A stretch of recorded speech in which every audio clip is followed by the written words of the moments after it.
ಎಲ್ಲರಿಗೂ ನಮಸ್ಕಾರ. ಸಂಜೆ ಹೊತ್ತಿನ ಬಿಸಿ ಬಿಸಿ ಕಾಫಿ ಜೊತೆ ಏನಾದರೂ ಕುರುಕುಲು ತಿಂಡಿ ತಿನ್ನೋಣ ಕಾಣ್ತಾ ಇದೆ.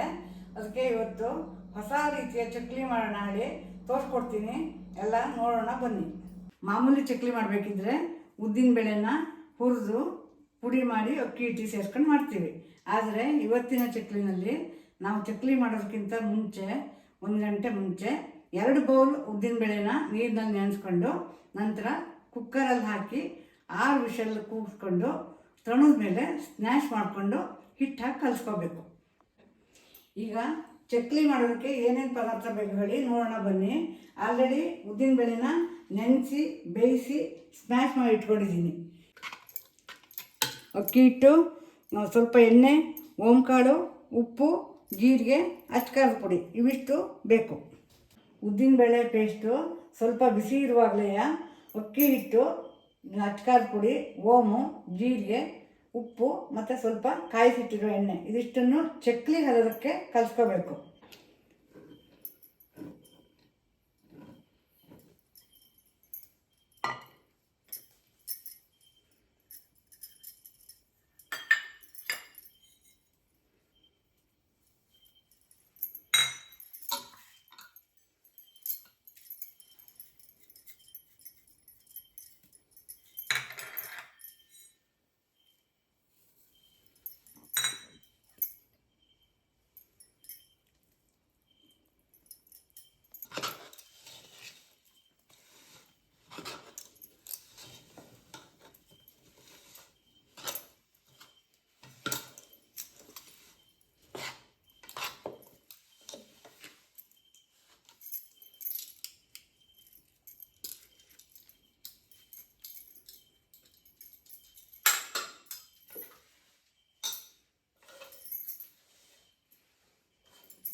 ಹಿಟ್ಟನ್ನು ಮೆತ್ತಗೆ ಮಾಡ್ಕೋಬಾರ್ದು, ಗಟ್ಟಿ ಇರಬೇಕು.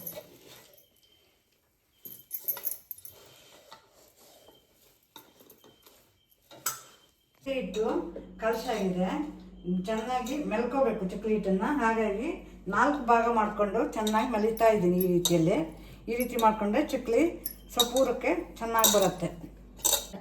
ಚಕ್ಲಿ ಒಳಗೆ ಎಣ್ಣೆ ಸವರ್ಕೊಂಡು ಹಿಟ್ಟು ಹಾಕಿ ಚಕ್ಲಿಯನ್ನು ಒತ್ಕೋಬೇಕು.